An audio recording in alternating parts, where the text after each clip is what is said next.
В эфире телеканала «Якутия-24» программа «Актуальное интервью». В Якутске 7 многоквартирных домов все еще остаются без отопления из-за проводимого там капитального ремонта. Почему ремонтные работы мешают подаче тепла? О других проблемах и вопросах капремонта в целом мы поговорим сегодня с гостем студии, министром жилищно-коммунального хозяйства республики Данилом Савиновым. Данил Семенович, здравствуйте.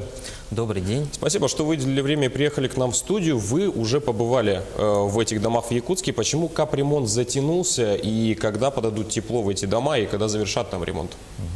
Ну, как вы уже сказали, в 7 домах у нас были проблемы.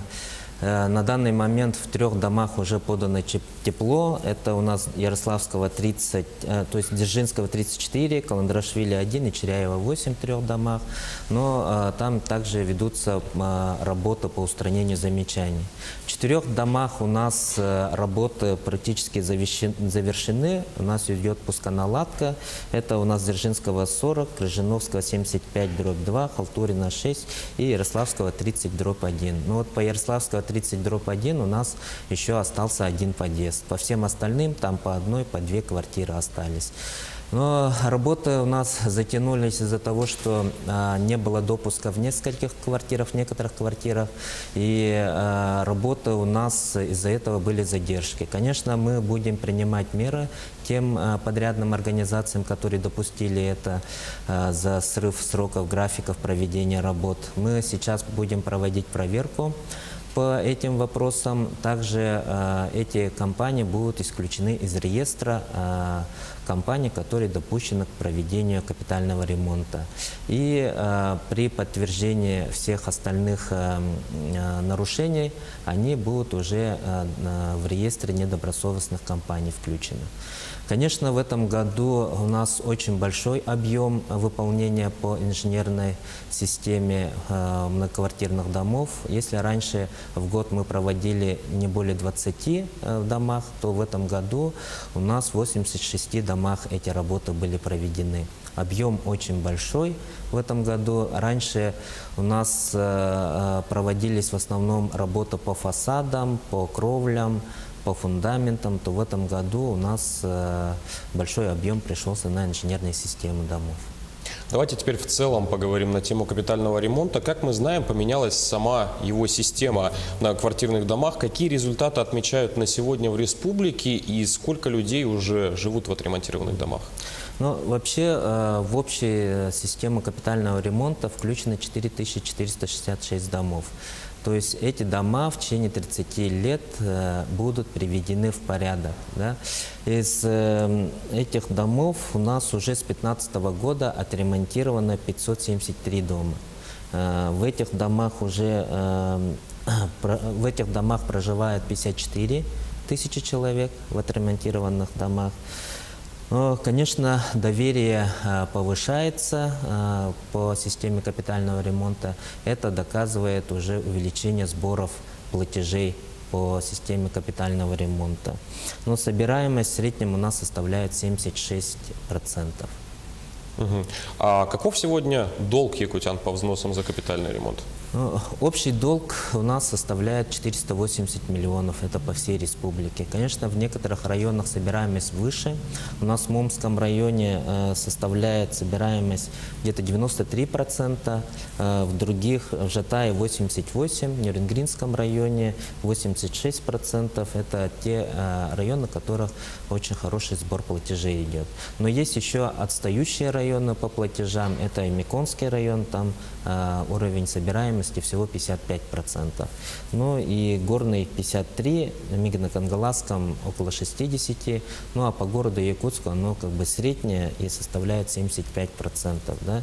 Но наибольшая задолженность, конечно, это в городе Якутске, потому что очень большой объем жилого фонда, подлежащего капремонту, находится в городе Якутске. Но по всем этим задолженности принимаются меры по взысканию в соответствии с жилищным кодексом, начисляются пени. У нас уже в этом году направлено на судебное взыскание более 3000 решений направлено и на сумму более 33 миллионов рублей. Но также проводятся у нас прощенные дни. В этом году у нас пятилетие фонда, и в рамках пятилетия фонда мы проводим вот с 8 сентября проводим прощенные дни. И все жители могут оплачивать взносы без пеней за этот период до 20. А сколько времени и на какую сумму нужно накопить задолженность, чтобы по ней начались судебные тяжбы? Ну, вообще, если задолженность более 2 месяцев, то сразу уже могут быть приняты уже меры к взысканию принудительно. Много споров возникает вокруг способов именно формирования средств на капремонт, спецрасчет или же общий котел. Что в итоге лучше, по вашему мнению? Ну, вообще у нас по специальным счетам более 100 домов на обслуживание находится. Конечно, лучше переходить на спецсчета, потому что люди уже сами будут принимать решение, какой вид ремонта, когда им провести. Да? А на общем счете уже формируется программа, и на основании программы, только в рамках этой программы уже сформированы.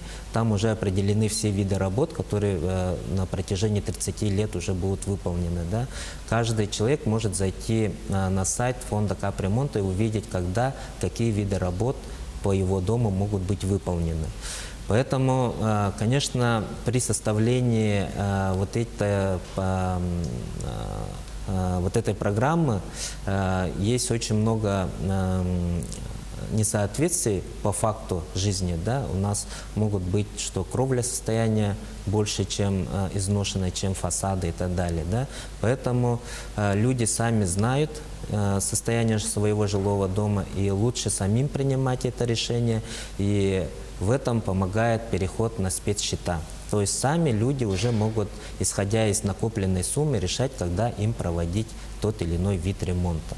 Поэтому мы рекомендуем переход на спецсчета. А как проводить тогда контроль за капремонтом? И проводят ли это контроль как регулирующие и исполняющие у нас органы власти, так и граждане? Каким образом это все происходит? Ну, контроль у нас проводится, государственный контроль проводится государственной жилищной инспекцией, Стройжилнадзор, да, общий контроль у них. Конечно, мы как министерство тоже контролируем деятельность фонда капитального ремонта, а также в домах есть советы жильцов. Советы жильцов тоже проводят контроль, и у нас вся приемка идет в соответствии с законодательством, уже с подписанием актов. Уже от жильцов делегируется один человек, который подписывает все эти акты. То есть весь контроль, он тоже проходит через жильцов дома. А много ли жалоб поступает от жильцов? Жалоб, конечно, много, но все эти жалобы мы контролируем, и на все жалобы мы, конечно, выносим решение. Данил Семенович, если жители не хотят ремонтировать свой дом и считают, что его нужно вообще снести, что в этом случае делать самим жителям, и могут ли они отказаться от оплаты взносов на капитальный ремонт дома? Ну, по законодательству, если износ дома превышает 70%, то, соответственно, он должен быть исключен из системы капитального ремонта. С даты исключения со следующего месяца уже начисление по ним не проводится. И здесь жильцам, конечно, нужно принимать самим решение. Они могут обратиться в межведомственную комиссию по признанию их домов аварийными. Если они туда обратятся, конечно, уже по рассмотрению межведомственного совета этот дом может быть признан аварийным. Но для этого необходимо провести обследование дома на соответствие его требованиям нормативным. Если оно не соответствует, то уже там прописывается возможность проведения ремонта или невозможности, признается ли этот дом аварийным, подлежит ли он восстановлению и так далее. Если такой документ будет, но тут нужно, конечно, жильцам самим это все взять себе в свои руки и все эти работы провести. и тогда, конечно, они могут уже не платить. Но те накопленные деньги по взносам по капитальному ремонту, они могут быть направлены на снос этого дома или на реконструкцию этого объекта. Так То или есть иначе, эти деньги накопленные никуда не деньги, уйдут? они никуда не уходят. А в последнее время проглядывается тенденция на энергосбережение. Новое жилье строится с учетом энергоэффективности. А как быть со старыми домами и проводится ли в Якутии капитальный ремонт с учетом энергоэффективности? Да, конечно, у нас вообще с прошлого года были приняты нормативные документы по энергоэффективности. Приказ Минстроя был принят к концу прошлого года. И есть требования при проведении ремонтов, реконструкций и нового строительства мы должны снижать энергоэффективность, то есть потребление ресурсов. По проводимому капитальному ремонту уже на 20% должны снижать, да, требование такое есть. И сейчас все проекты, которые мы делаем по капитальному ремонту, мы делаем с учетом этих требований.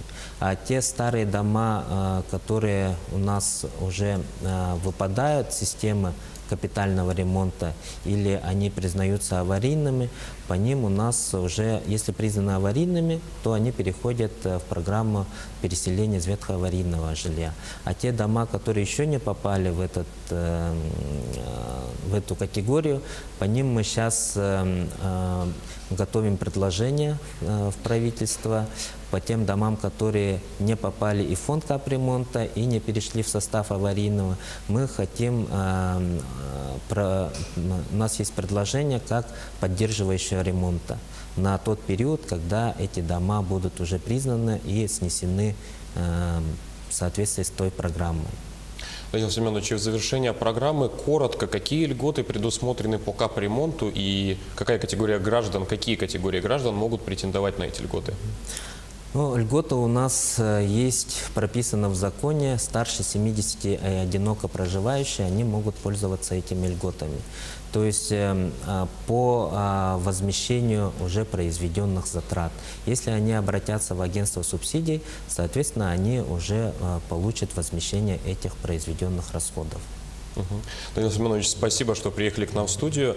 А я напомню, что у нас в гостях был Даниил Савинов, министр жилищно-коммунального хозяйства и энергетики республики. Поговорили мы сегодня на тему капитального ремонта. Вы смотрели актуальное интервью. В студии работал Василий Радченко. Оставайтесь на телеканале Якутия-24.